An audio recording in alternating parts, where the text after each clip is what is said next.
welcome to InterTrash CHAT with me, Ollie Pitt. How are you doing? We're live on the internet, lots of people here. Hello Stephen, hello Ash, you're all watching. We've got you all over the world here. God, music's flipping loud, let's turn that down. Hope you're all well. It's midday, of course, so that means InterTrash CHAT. That's where we sit down and we have a little natter with somebody who's relatively interesting. And today, that person is very interesting if my internet holds out, because it's fucking raining outside. And my internet has a habit of dropping out when it's raining because it's that primitive. We're going to leap over to Tim Warwood. Here he is. There's Tim Warwood. Hello, Tim. Hello. Am I live right now? You are live on the internet. You are sitting there next to me. There you are. You're live. On the internet stuff, you just said that you've got like Super 5G weird stuff going on. What's that? Mate, just a bit. It's not really 5G. It's just I've got...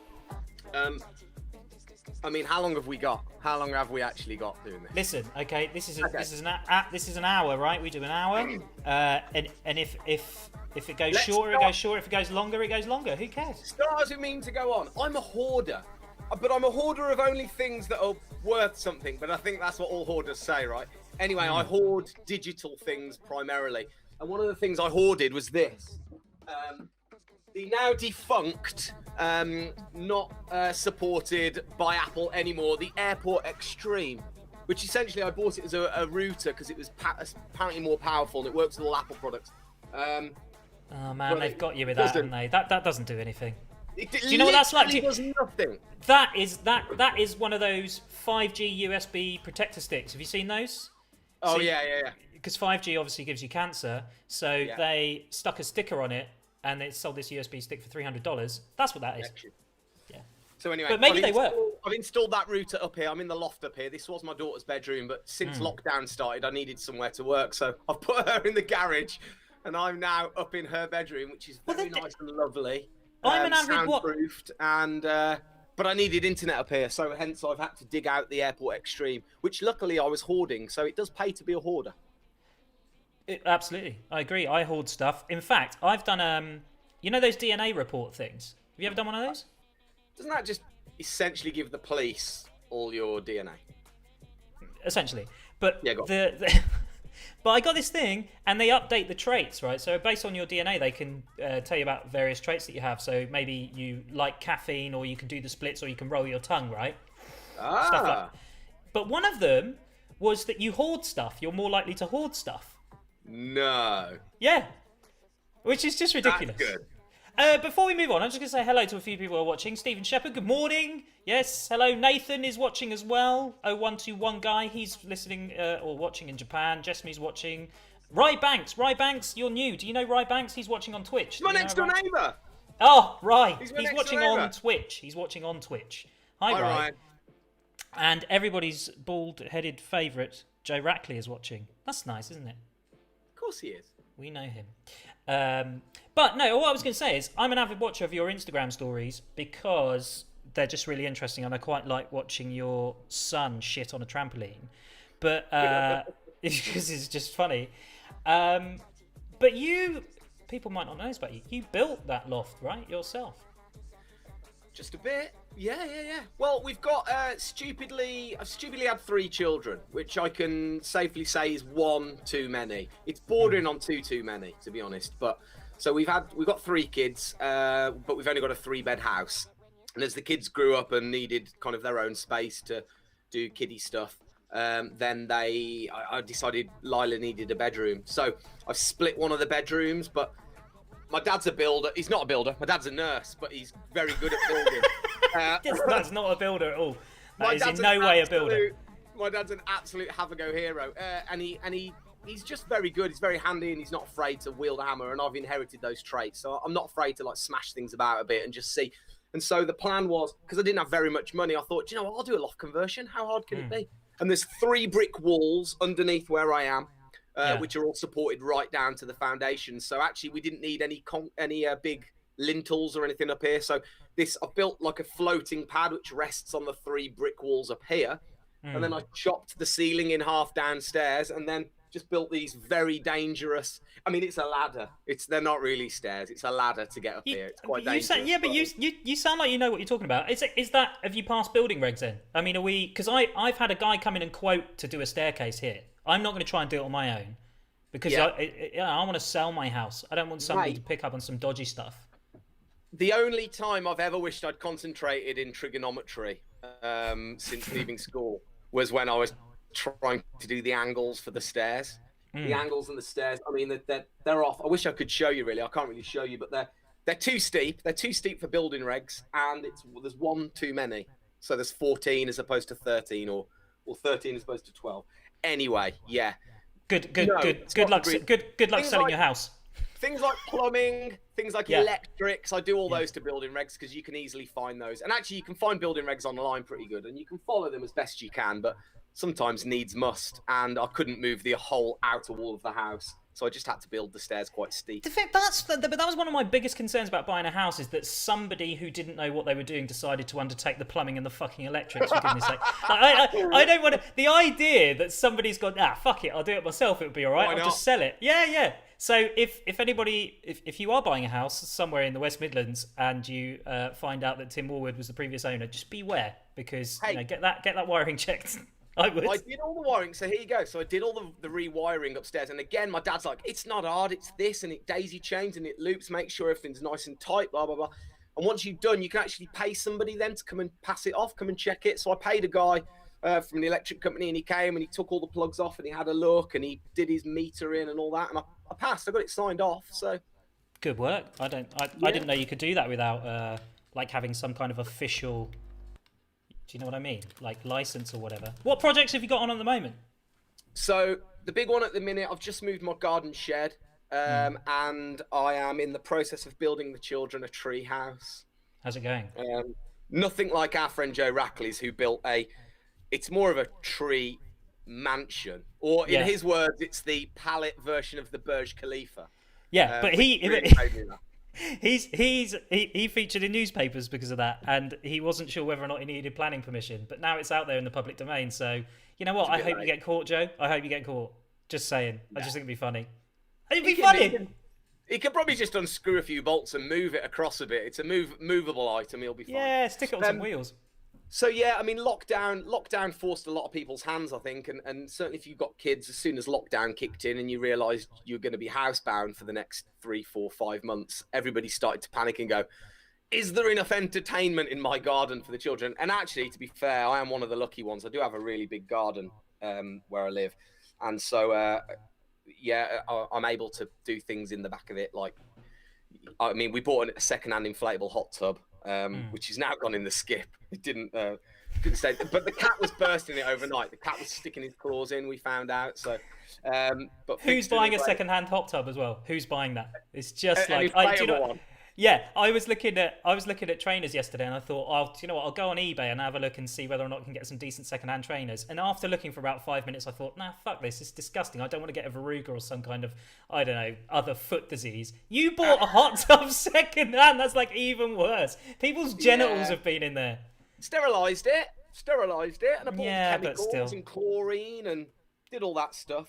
It was funny actually. I got this hot tub, and it was actually off a friend of ours said, oh, you know, they bought one, and they said, oh, the woman we bought it off gave us this other one. It's only got 2 holes in it. Do you fancy it? I was like, yeah, they gave us this hot tub, which is really cool of them, and it had the heater, and it, you know, you plumb it in. So anyway, got it home, set it up, leveled some land for it. Believe it or not, I went into the back garden and a couple of shovels of soil, and I leveled it out and got it all ready. Put the hot tub there, inflated it. Sure enough, 2 holes. So I bought off the internet some vinyl glue, and you get this vinyl patch, stuck it on there. I mean, it looked hideous. It looked like a Quasimodo had been in the Notre Dame fire. It was hideous, but it worked. So fixed the 2 holes, pumped it up. Yep, good. Oh no, hang on. No, it's still leaking. Found another hole. Oh, hang on. There's another one. Oh, another one. So the first initial fix, I fixed 8 holes, right? Then I deflated it, put it all back. Deflated it, fixed it, put it all back up again. Then I started to put some water in it, leaking. It's leaking because the O-ring seals are broken. So deflate it, empty it, deflate it. take it off, order some O-ring seals, put the O-ring seals back in, inflate it, another hole. Oh, deflate it, fix that hole, inflate it, start to fill it with water. Oh, it's looking good so far. No, once the water got to a certain height, then the next O-ring sealer broke. So again, emptied it, deflated it. This went on and on and on. In the end, it turned out I had 19 punctures, right? Plus I had to take the entire heating system apart, take the entire internal like convection heater thing apart, and then I had to descale it in a jug of vinegar overnight to try and get rid of the lime scale in it. And then I silicone sealed it, put it all back together, got it up, and actually we had a couple of weeks use out of it. We had 2 or 3 weeks use out of it, and it was amazing. And then I went out one day, and the cat had sunk his claws into it, and it had gone right down. And because it had sloped all weird, I thought what I'll do is I'll just yank it and get it upright. And as I yanked it, I ripped the handle off and ripped a hole in the side. Well, I mean, your persistence is admirable, but I mean... Do you know what? It got to that point where I'd invested so much effort and energy in flaming hot tub, I had to keep persevering with it. But I gave up in the end. Well, so it was your own fault. Your own fault for buying a cat. So, I mean, you've only got yourself to blame. Well, that's it. But I've now got a heater, which I think I'm going to make a breeze block hot tub and just plumb the heater into it. And the cat won't burst that. That sounds so sophisticated. Yeah. Fucking breeze block. Welcome to my breeze box bar. But you're like, you've got loads of time on your hands, haven't you? Because you're in like, are you still in? You're somebody that's had to shield. That's the phrase, isn't it? I'm special. Go on. Well, no, yeah. So I take a weekly drug called methotrexate for. I have a form of arthritis, believe it or not. So I have to that drug suppresses my immune system, so it means that if I get the virus, I'm less likely to be able to fight it. Right. No, more likely to be less. What did I say? Confuse myself then. I basically can't fight the virus because I'm on immunosuppressant drugs. Okay. Well, it's worth saying as well, whilst we're here, because the reason I look a little bit distracted is because somebody's tried calling the phone number, and you can ask Tim a question live on the phone. I didn't pick it up previously because I didn't hear it ring. Whatever. 07380325882. It's like the fucking radio. This is amazing. What I'll have to do though, I haven't done this yet. I have to go into your video chat, and then I have to change. Oh man, I hate technology. I've got to change the audio source. People can see this happening now. There we go. I've got to do that. Click save, right? And I think now if somebody rings, you'll be able to hear them. But we'll see. Ring. If you want to ring, and I'll keep a lookout and make sure I can see it. It's Viber, so it's slightly tenuous and a bit weird.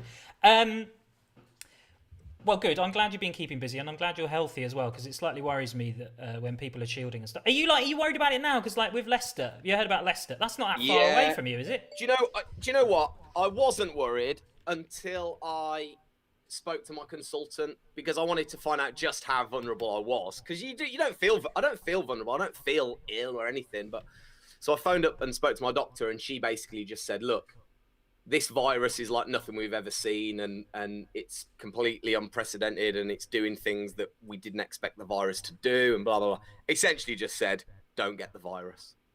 So I was a bit like, because I thought I'd phone her and she'd be like, "Oh, you'll be fine. It's, a couple of paracetamol." But she wasn't. She was a bit like, "Yeah, you could just die. Don't get it. Just don't get it." So at that point, I was like, And there's with the lockdown easing, there's all of our friends are heading down to go to Devon and have a big camping. They've got hired this big field, and it's only going to be just those people there. And to be honest, I don't think I can go. Because I freak out. I went to the shop. I've genuinely not really been out. I've been to my mum and dad's and sat in their garden, and I've driven around in the car, but I've not got out and gone shopping or gone into places other than my local co-op. And I went a couple of weeks ago, and I freaked out. I had a little mild panic attack. Oh no! Which was a bit weird because I'd never experienced anything like that before. So it was a bit. All of a sudden, I felt quite vulnerable. I mean, I'm not fishing for. But I think I think that's quite a common thing that you sort of see more of. I mean, I've suffered from anxiety for quite a long time, but I think there'll be a lot of people where it's completely new to them, because all of a sudden, without you wanting to, you've relinquished control of everything, which is basically what anxiety is. I mean, I feel like I'm never in control at any time ever, but now everybody's like that. I've just witnessed you trying to connect a Viber call. I know you're not in control. Yeah, I'm fumbling yesterday as well. Couldn't get the fucking audio working. It was ridiculous. But look, stay healthy and don't I'm trying. Don't go to Leicester. Don't move to. I mean, it's only down the road from where I am. I'm North Birmingham, Sutton Coldfield. It's only going to take one rogue Amazon driver in it. There's quite a few of them around. Well, let's move on to something a little bit more. Yeah, positive. go on. Because you've got a new television show coming to people's screens, which is exciting. I like that. I have a clip of it. I have the trailer. Do you want to see the trailer? Yeah. Here's the trailer. Welcome to the show where we put the natural world to the test. Yeah! My heart rate has gone up. I probably should have thought this through. You've done the hard bit. Look, Tim, an elk. Animal Impossible, a new series, Monday on BBC Earth. Monday. Also available anytime on BBC Earth. Is what it said. Where the hell is BBC Earth? Where can we watch that? Okay, so to cut a long story short, you can't watch it in the UK yet. It's one of these. It's funny because when you tell people you're working for the BBC or you're making a program for the BBC, everybody just goes, "Oh, one or two." But we actually made this for BBC's commercial arm. Right. So their commercial arm is BBC Studios. They're the people that make Top Gear, Blue Planet, all those huge blue chip shows. It's not like the license payers fee. It's made with money that's used then to sell and made from sales. So it's made for those guys, BBC Worldwide and BBC Studios, and it has been sold around the world. But at the moment, it just hasn't been picked up in the UK.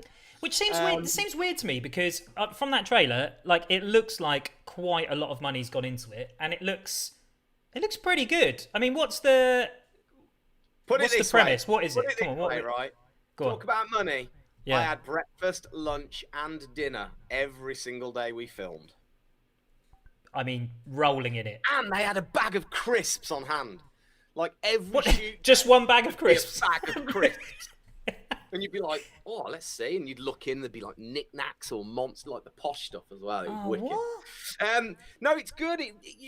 This was, believe it or not, this was a show. I did a pilot for this show years ago. It was actually for children's BBC, and I did it with a girl called Sabrina Grant. She presents on Channel 4 now. And me and her did the pilot, and it was Animal Mythbusters. And I did it with a guy in Bristol for the Bristol Natural History Unit, and we made this pilot, and it was good. It was I thought it was a fun little pilot, but at the time children's BBC didn't have any budget for it really, so it kind of just got shelved. But the exec producer would say, "Look, are you still interested?" And I'd be like, "Yeah." Then he'd text me 6 months later and be like, "Hey man, the animal show isn't dead. Are you still up for it?" And I was like, "Yeah." And then he'd text me again another 6 months later. He's like, "It's not dead. There's I'm hearing rumors that maybe China might like it." I was like, "Yeah." And by this point, I was a bit like, "Yeah, no worries. Just let me know." Blah blah blah. Yeah. So that went on for 2 years, and then I was at the time working in radio here in Birmingham, and I got a phone call out of the blue, and it was Johnny Keeling, and he said, "Hey man, it's on. The Chinese want to buy this show." And I was like, "Oh, okay." But at the time, TV is a bit weird that you never really think you're making it until the cameras are rolling, because I've been on loads of productions that have got to pilot one stage, broadcast pilot, and then the rug gets pulled. So I just kept saying yes all the time, which was perhaps a bit naughty, but it got to the point where he went, "Right, a guy's going to phone you. I'm not on in." This exec producer had moved on to something else, but there was a new exec producer involved, a guy called Doug. He said, "Doug's going to be in touch." He said, "One other catch. It's not you and Sabrina. They want you and Gendel." And I was like, "Oh, wow, okay." Of course, Gendel got wind of this. He was unemployed. Gendel's my best mate. He's like, "You've got to do it. I need a job. I need the money. I've got a mortgage to pay." Yeah. No, he was all right, but he was understandably very excited. And so we actually got together. Gendel came up here and we filmed something on my sofa, sent it off to the Chinese to see if they liked me and Gendel as opposed to, like someone good like Anton Deck or Steve Backshall or Attenborough or someone. And they went for it. And basically the Chinese were like, yeah, we'll buy it. We'll buy 10 episodes. And the BBC at that point were like, wow, okay. Well, if China are going to buy 10, then we'll sell it to China and we'll put up the rest of the money and let's just go make it and see what happens. And so it was this really quite a long-winded process to get there. And then we started filming, and then throughout the course of filming, we kept, feeding back little trailers and bits and bobs back to BBC Studios, who were then showing it on to other people. And they're like, hey, Canada's bought it. Oh, Nitro in Germany have bought it. Sweden have bought it. Hey, guys, South Africa, and then all these territories just jumped on board. So it kind of just spreading like COVID. That's what you're doing. Yeah. But does that mean that there's a very real prospect of you being famous in China? Because that's like, isn't that like the thing? Like, if you're really famous in China, like you're fucking like nobody knows who you are in the Western world. But if you're famous in China, it doesn't matter. I can only say this to you, and because there's probably less than 20 people watching. Definitely. But essentially, and this is true, there was rumours of me and Gendel getting action figures. Yeah, man, that would be so cool. What would you have though? What would be your move? Would it just be like the arm, like you press the button and it just goes like that? At the back, one of them. Yeah, one of those. Yeah, I don't know. Mine probably would be my mouth opens up really wide and a big loud incoherent noise comes out or something like that. Well, I'm surprised I don't think about stuff like that with TV a lot more often. Like there's a documentary on Netflix about, I think it's called The Toys We Loved or something like that. Toys That Made Us. Toys That Made Us, yeah, that's it. Have you seen it? Yeah.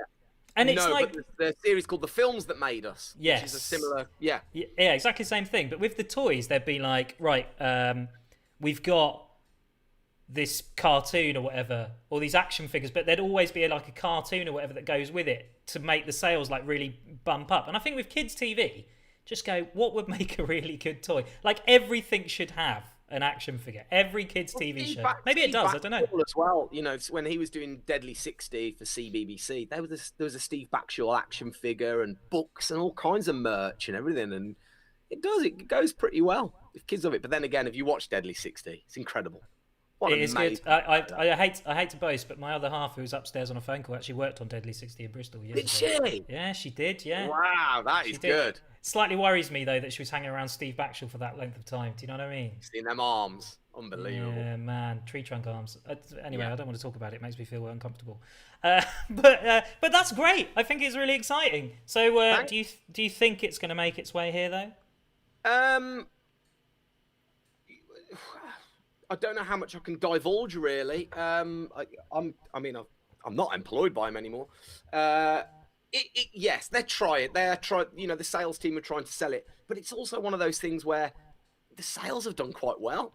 They don't really need to, and it's almost for me, and Gendel as well feels exactly the same. Is that you kind of want it to be on telly over here, just so you can show your mates. And you go, look, this is what I was doing for the last 14 months. This is where I've been and what I was doing, and your mom and your gran and stuff like that, and you just want to show your family really so they can see it, and also it's, I don't know, I'm a bit of a tradition. We both are. Gendel's a bit of a traditionalist as well, and it's just that, growing up, to be on TV. I remember when Songs of Praise came to my local church, and some of the kids in school were on Songs of Praise on a Sunday night, and I could not believe that the kids in school were on telly. It was the most mind-blowing thing for me. So even though I've been on telly quite a bit, I still have that love for it, and I'm still a romantic when it comes to being actually on telly.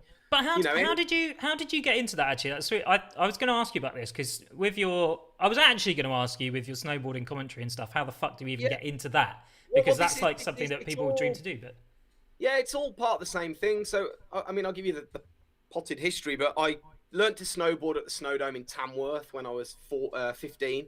They opened it up just down the road, and my mom got a little voucher, ski for a £5. So I went and I skied for £5 at the Snowdome. And as I was walking out at the end of the day after my lesson, I don't know what came over me, but just went up to the front desk and I said, "Oh, do you do work experience here?" And the duty manager was like, well, we haven't, but you can if you want. And so I did my school work experience there.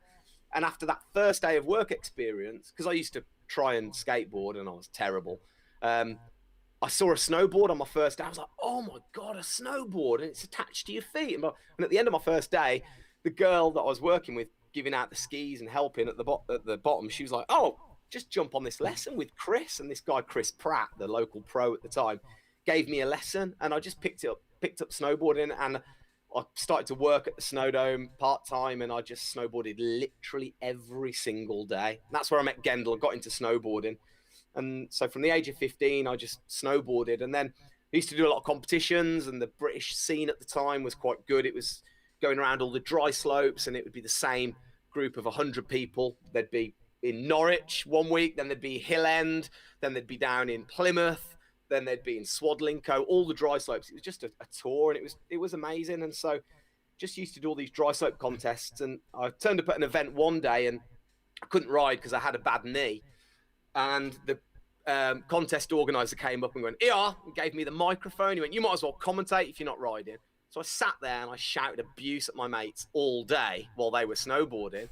And then at the end, he came up and gave me 30 quid. And I went, "What, you get paid to talk?" Could not believe it. So I was like, well, I'll do that. And I was like, I'll commentate the next one if you want. So I very quickly figured out that I could go to these contests, maybe get top 10 if I was having the best day ever, or I could go to the same contest, hang out with my mates, abuse them basically on the microphone all day, and get paid 30 quid. So I started doing that. And then there was a TV director at one of the events, and he said, "You should try some TV."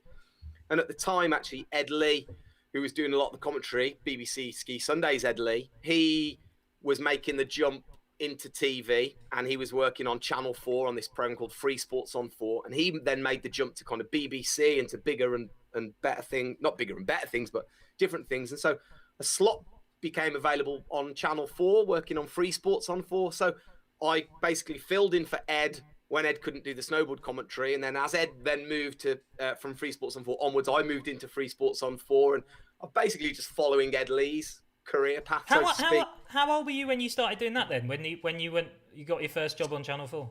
So Channel 4, I think I was 20. Yeah, it's pretty young, isn't it? That's like 22. Yeah, I mean, it was just snowboarding.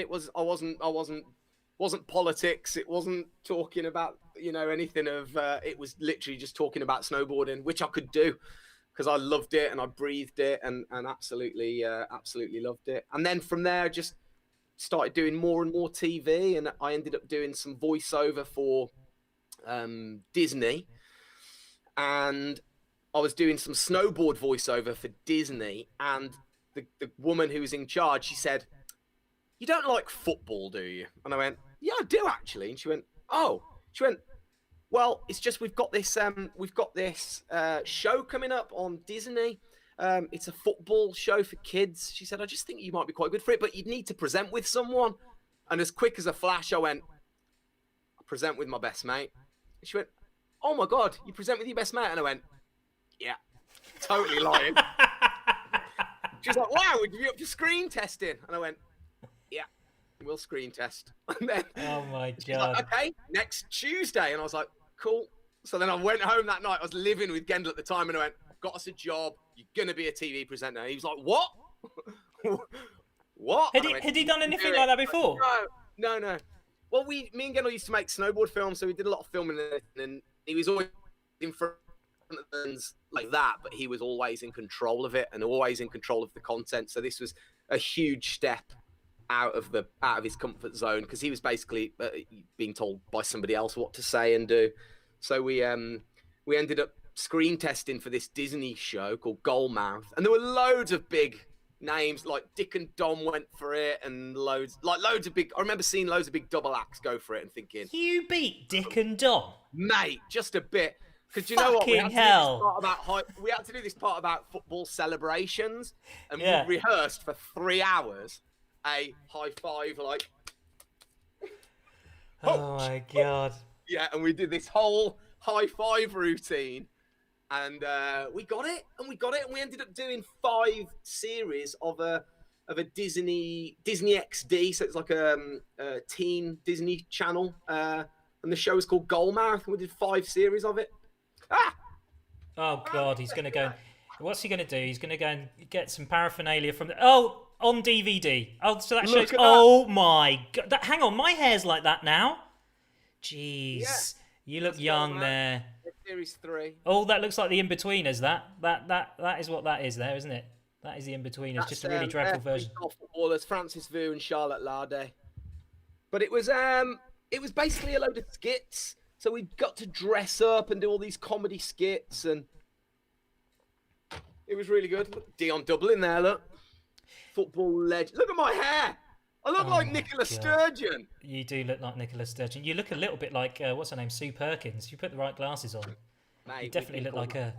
But so that was that. Yeah, we started doing Goalmouth, started presenting together, and then our snowboard films at the time were being supported by Red Bull. We were doing a lot of filming and editing, and Red Bull came up with a format that would delve into their archive, and I mean they create all these amazing. They got their athletes always doing things like you obviously know Baumgartner when he jumped from space. It's pretty special, but before that, there were always their athletes doing these incredible feats, which they didn't have a home. There was nowhere to show them. So between, there was a company called UMTV with Chris Gillett as the exec, and Chris Gilsey basically came up with this format and said, look, we can rehash all of your clips and put them out. So, and Red Bull at the time knew me and Gendel, and they knew we were presenting. They were like, well, Tim and Gen should try out for it. So again, we tried out for that and we got that. So again, we did 5 series of Red Bull Cliptomaniacs, which is a Red Bull clip show looking at the world of Red Bull and action sports. But there were sort of 2 main routes that you took, weren't there, with TV? So you had your sort of professional sports commentary where, you've got to be borderline sensible, I suppose. I'm going to play a clip of your commentary in just a moment. But then you also had the entertainment side. So which of it did you, because the Animal Impossible stuff, I don't know how much you know about animals, but it's clearly an entertainment format, an entertainment show. Yeah. What's the bit that you love the most out of those 2?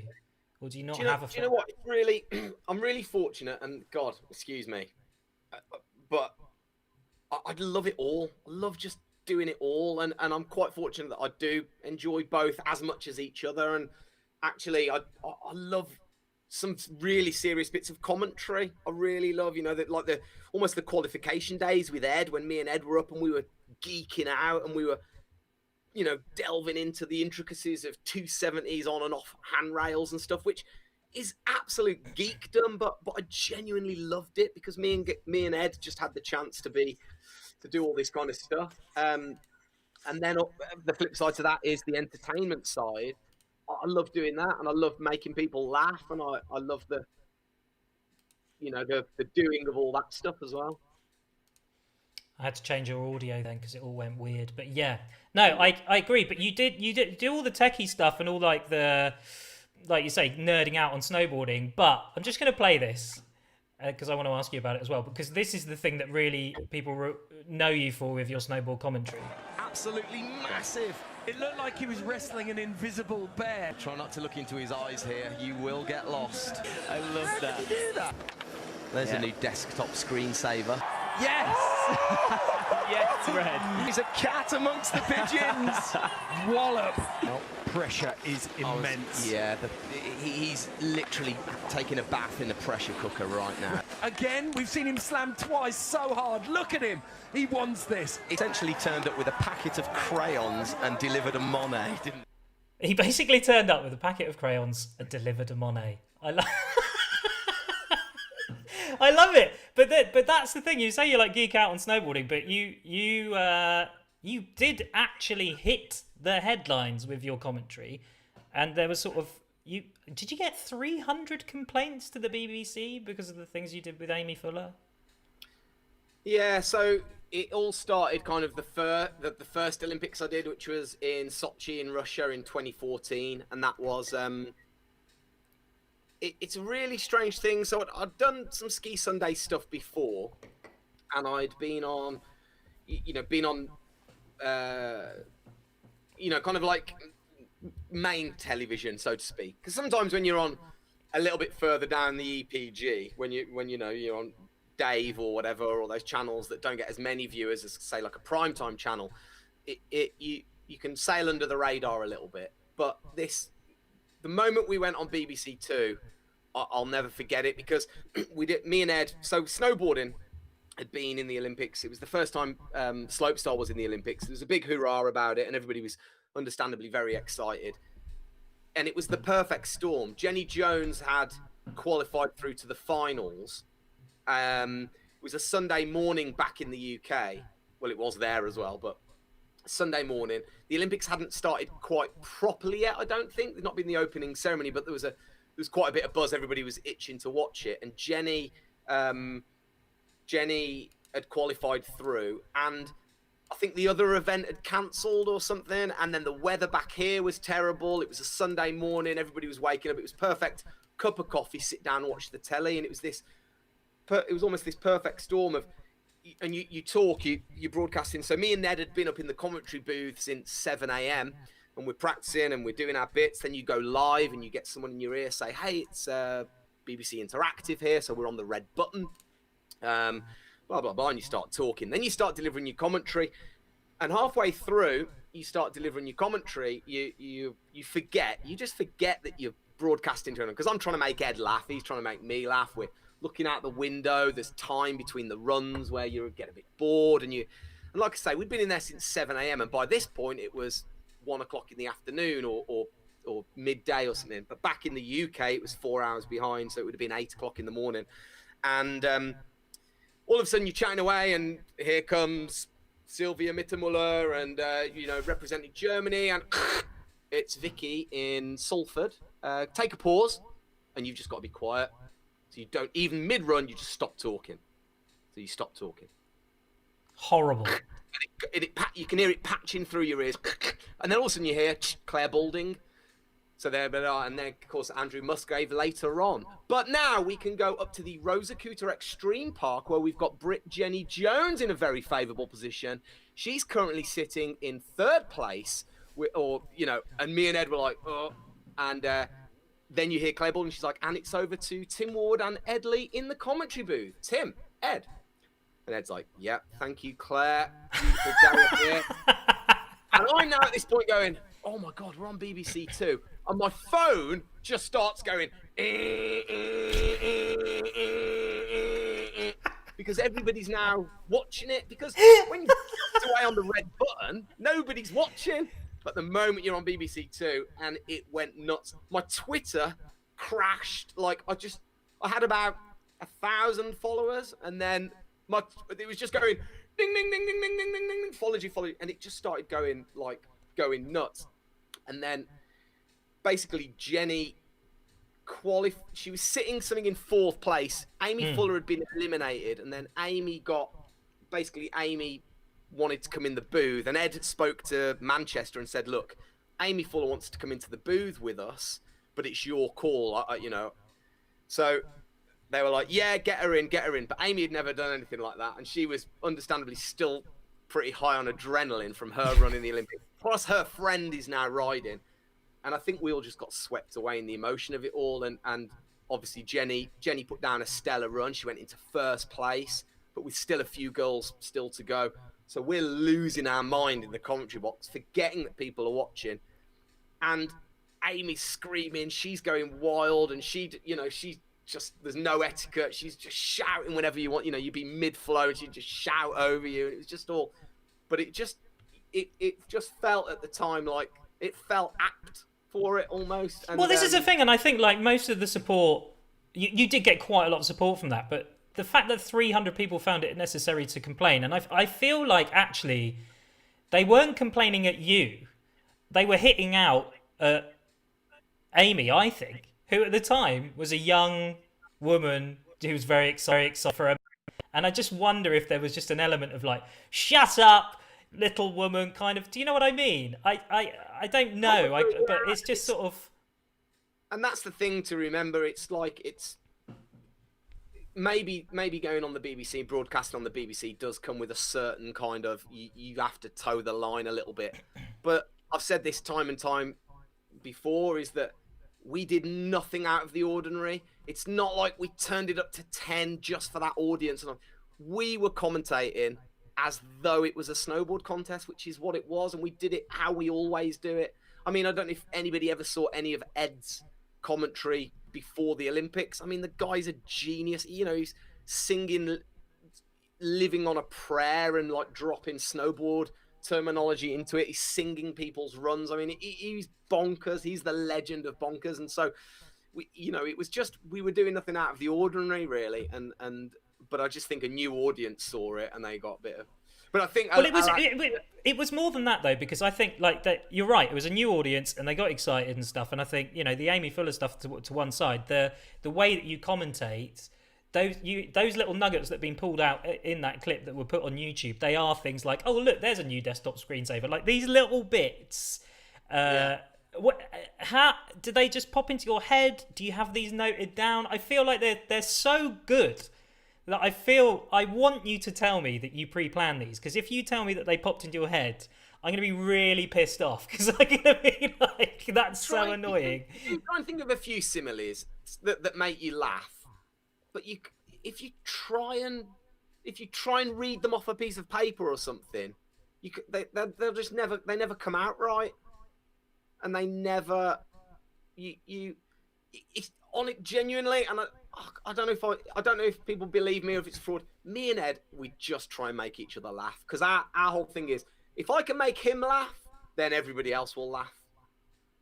And so you've got to time your moment. You can't it can't be every run can't be a this or a that or it's that, and it's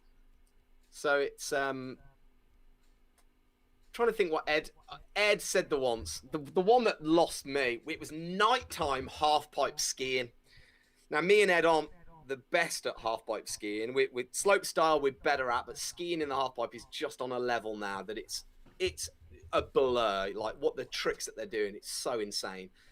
But a guy crashed on his skis, and he was okay. He was all right, but his ski came off, and Ed went, you see, that's it with freestyle skiing in the half-pipe. We've got the skis and the poles and things like that. When it goes wrong, it looks like somebody has chucked a matchstick model aeroplane into a ceiling fan.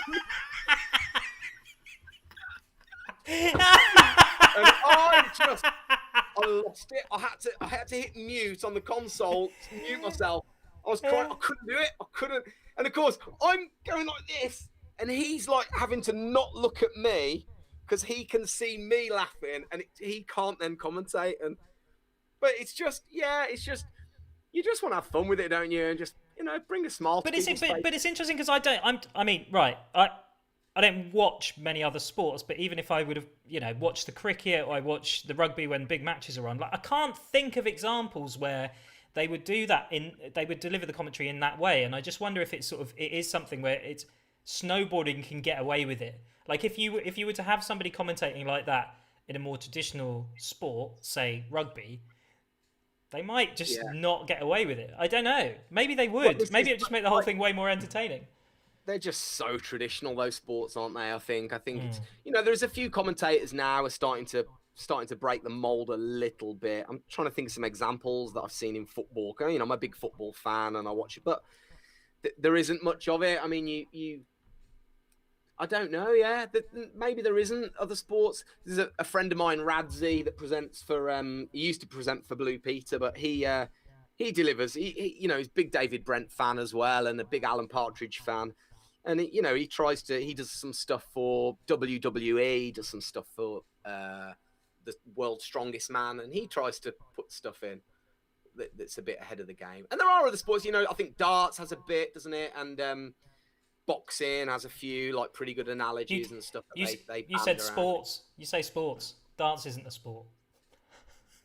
No, it probably isn't. Darts is in the same league as snooker, isn't it?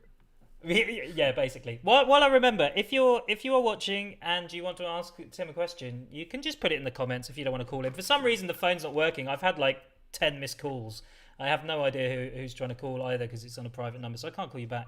So sorry. So if you have a question, just ask in the comments, and Tim will. I'll let Tim know the question, and then he'll hopefully answer it. Because I want to know what's. Hang on, actually, with the Olympics then. When's the Winter Olympics supposed to be? Is it next year? No, year after. 2022, Beijing. 2022. Okay, so at the moment it's obviously still going ahead, but we've got. That means we'll have a double year then, because we'll have normal Olympics, then the Summer Olympics and the Winter Olympics. Are you Yeah. going to be at the Summer Olympics? Do you know? So actually, I was down to work in the core sports, in the action sports, because surfing's in, skateboarding's in, BMX is in, climbing. Skateboarding's in. I skated when I was younger. How do you feel about skateboarding being an Olympic sport? I mean, I'm certainly not as ingrained in the culture as a lot of people. I've always loved skateboarding. I'm a very much a frustrated skateboarder, and I took up snowboarding because it was easier than skateboarding. But to be honest, I'm a bit indifferent to it because I'm not as encroached. I think what will happen to skateboarding is exactly what will happen to snowboarding. It will split, and it's unstoppable now. It's going to be in the Olympics. I mean, it's already with the SLS is a real core contest anyway. But it just means that you will end up with that kind of exactly what snowboarding has. You have your creative snowboarders, and then you'll have your contest skateboarders. So the same as snowboarding. You'll have your contest skaters, and you'll have your video part and your creative skaters, and then you'll have a few that flip between and are able to do everything, I think. But I mean, skateboarding has that now pretty much anyway. But it's just, I think skateboarding is trying very hard, as is BMX, I think, to try and retain some of its core values and actually keep the right people at the head of the sports. It was certainly a long time ago when snowboarding made its Olympic debut in 1998. Snowboarding was taken into the Olympics by skiers. So it was snowboarding went kicking and screaming into the Olympics. It's been accepted now. I mean, it's taken, how many cycles is that? 5 Olympic cycles for it to, well, no, you'd say, I guess, you'd probably say that Shaun White eased it in. I mean, this is a whole nother debate, really, to be honest, but it's happening. It's happening. It will happen. But so you were supposed to be there this year then. Are you going to, do you know if you're going to be there next year then? I'd love to be. I'd love to be involved somehow, yeah. Also, Japan is like such a fucking cool country. Man, did you go there on your, because with the Animal Impossible stuff, right? You travelled loads. Did you go to Japan? No, we didn't do Japan. We did China. I did 57 flights. I mean, that's your carbon footprint for a lifetime, really, isn't it? I've had to plant 3 redwood trees. To offset it. It's more than 3. Come on. We did China, South Africa, Morocco, Namibia, America, Costa Rica, Peru. No, we didn't do Peru. You just made that up. Guyana, Canada, France, Germany, Switzerland. They don't count. They're all the same. They're all the same. It's all on the same continent. I mean, it's weird though, because it's just, you know, the idea that we can't do that anymore. I just find that really odd. You know, you can't just hop on a plane and just sod off. I know. It's well, this is it. We were. There was a lot of talk for Series 2 for Animal Impossible, but that's obviously been put on hold now, and we'll just have to wait and see how it pans out. So what are you doing at the moment? What have you got on? Because obviously you're locked down, you're shielding, you've got 3 kids, but you've got a house and you need to work. So have you migrated online? Are you doing more digital? Like me, I'm trying to migrate everything online as much as possible. What are you doing? That's good. No, I haven't done that. I've done a lot of Zoom quizzes. So me and Gendel have been. Gendel's my best friend. Okay. If anybody doesn't know, I think I've said that quite a bit. But we've been doing I think you love him. Zoom quizzes. Yeah. We've been doing Zoom quizzes. So very, very early on, a friend of ours, almost the first week of lockdown, she's the marketing woman for Brewdog, and she said, "Oh, we're going to do an online bar, a virtual bar. Do you want to come and host it?" And we were like, "Yeah, how's it going to work?" She's like, "Well, we're going to use this program called Zoom." We were like, "Zoom? Never heard of it." But got involved. It will amount to nothing. Got involved with it, and it's amazing. It was amazing, and actually for what we were doing with it, it's perfect because the interactivity. Is that a right word? Basically, yeah, let's take it. You can chat to people. So you know, the first couple of weeks we had 1,000 people and you'd be scrolling through the page, and you'd be like, Dave. He'd be like, me? Oh, he'd pop up like, yay, where are you, Dave? Oh, I'm in Cleethorpes. Cool, blah, blah, blah. How you doing? You know, you'd chat, and it was so good for that. And so we've done 14 weeks of Zoom quizzes, but because the pubs are now opening, they're taking a little bit of a summer break. But it's still something they want to keep doing. I mean, we're averaging still, you know, we had 470 people last week. Well, 470 people on a boiling hot Friday to turn up for 2 hours at 6 o'clock. It's pretty good going, isn't it? So it is very good going, and they could easily take it. They could easily take it indoors. You know, when the pubs open, you could just do the thing from the pubs, and still that's what they broadcast want to it do. live. Yeah, they want to start doing them live as well. So that's cool. Steve Shepherd has asked, "Can we watch Animal Impossible online?" If you've got a VPN, I think no. You have to pretend you're in China. Yeah. Yeah, not the minute you can't. No, not in the UK. If you go onto the BBC Earth website, I don't know if you could pop a link in your chat, or maybe I'll try and do it. But there's a where to watch. Let me have a look. Let's try and find this. BBC Earth. Where to watch? Look, we can do this. See, this is the internet. I mean, I can't see your screen, so I don't know what you're googling. No, that's all right. Well, what I'll do is I'll put the link in the chat, and then people can. There's also an app. Figure it out. I only found about the other day because I was tagged in it. But there's an app called BBC Player, and it's what other territories have. We have iPlayer, but yes, other territories have a thing called BBC Player, and you can actually watch Animal Impossible on that. But you can't watch it in our country because it's geo-blocked. Suzanne Haskins says you can in Australia. You can in Australia. Go to Australia. That's what you need to do, Steve. Risk getting COVID. Get a mask on. Up on a plane. Stop off in Doha. End up in Sydney. Watch the show. Fly back and make sure you contribute to some kind of charity that's tackling global warming. You'll be absolutely fine. Well, look, I'm going to wrap it up there, Tim. I liked our little chat. I'm trying to keep these sub an hour, you see, because I think people get bored. Good. Sorry, I think people get bored. No, but that's why you're such a great guest, because I can just sit here and just not say anything. It just makes my life much easier. I've just been sat here for an hour drinking coffee. That's nice for me. But thank you, and stay safe. I will. Be good to your children, and always make sure you continue posting videos of your son shitting on trampolines. Oh God, he's pooed in his pants once and weed his pants 4 times already. It's not even 1 o'clock. I mean, what a time to potty train. Yeah, well, you know, these things happen. Well, look, you can go and look after them now. That's your job. I'm going to go now. No, to the car. All right, mate. You take care, and chat, I'll see Ollie. you soon. No problem. Bye. Take it easy. Thanks to Tim. There he is. We'll give him a little cheer. Thanks very much for watching, by the way. It was great having Tim on. It was just quite a nice little cheer down. We love a little cheer for Tim. Thanks for all your comments as well. Do you know what? I get the feeling a lot of you were just watching along, and that's perfectly fine without asking any questions. If you did try and call, if you were one of the people that tried to call, then, well, thanks for doing that. But I'll try and figure out if I can make it work next time. Tomorrow, I don't have a guest booked in just at the moment, but I will do. I'm going to sort that out, so I'm going to have a look at that this afternoon and see who we can get. We're going to get someone just as interesting, I'm sure. I haven't got them booked in. If you have any recommendations, please let me know.